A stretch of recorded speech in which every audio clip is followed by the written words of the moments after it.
Parblo has been around for quite a while, and this is the first time I got to experience one of their drawing tablets, the Intangbo SW. It's both a wired and wireless graphic tablet that you can plug in to a Windows or Mac computer. It also comes in two colors, purple and black, as you can see on their official website for a price of $59.99.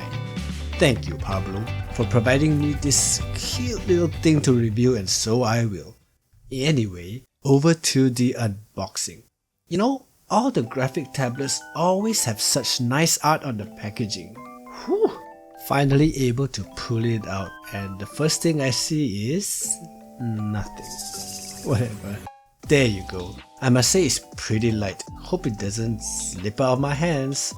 Inside the box you have these.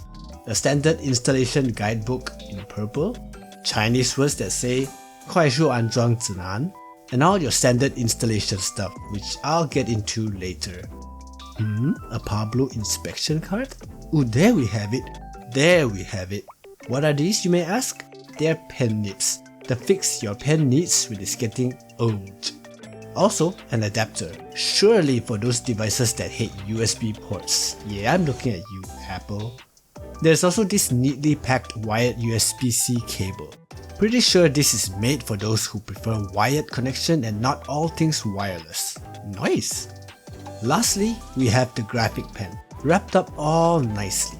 If you're familiar with graphic pens, they all look pretty much the same. You have these shortcut buttons on the side, two buttons for quick access, a Parblo branded ring over here, a metal thing here for what's this for again? Also, you can unscrew the oh man, why am I so clumsy today? The cap has 3 holes that you can fit in those nibs you saw earlier.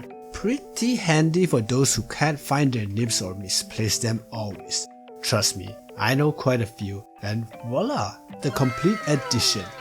Next, on to the graphic tablet. The tablet itself weighs 350 grams and has a dimension of 273.8 mm x 169.1 mm.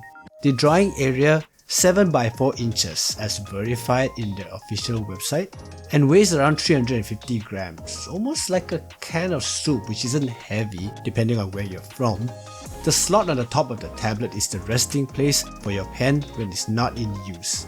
Compatibility wise, Windows OS 10 and above, Mac OS 10 and above, Android 8.0 and above, and Harmony OS 1.0 and above. And guess what? Time to test it out! On the PC, it's pretty straightforward. Go to the official website and locate the driver download section, select your operating system, Windows, and download the file, install it, and you're done. On Mac, if you have this error while running the installation file, go to your Preferences, Security and Privacy, and click on the General tab. You'll then need to enter your administration details and follow the steps from then on. Setting up the tablet is kinda easy too. I mean, there's the exact tablet in the UI, with clickable buttons that let you choose what you want to do with these. Come on guys, it's literally that simple. You have the shortcut keys for all the 6 buttons you see on the tablet. By clicking on them, you can personalize them to choose the function you want it to perform. There's also this working area where you can adjust the screen orientation. I don't mess with this that much. Pen shortcuts, self-explanatory. Pressure sensitivity allows you to test your pen pressure, and some settings to adjust your pen to behave like a mouse or, well, just be a pen. Other settings are just QOL stuff. You can explore what's best for you. Now, let's talk about drawing. The biggest challenge for me is drawing on a tablet that has no screen. I've mentioned that I love drawing on the iPad and screen tablets like the Wacom one or Cintiq, so anytime that I draw on a tablet that requires me to look at the screen while my hand is doing something else on its own, I kind of feel like a child learning to draw all over again. I kid you not. Some of my lines turned out absolutely disgusting. Talking about lines, the pressure sensitivity on this pen or tablet is 16,384 levels. Fantastic for those who love drawing or writing.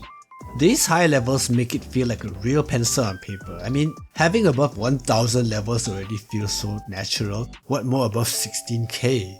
Disgusting, I know. It's also worth mentioning that working on the tablet with some heavy applications on the background like gaming or video rendering didn't seem to affect my drawing much.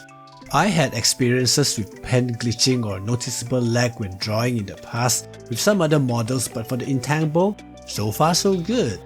Yeah, I know PC specs can play a part in this, but I'm comparing apples to apple. It just feels so smooth.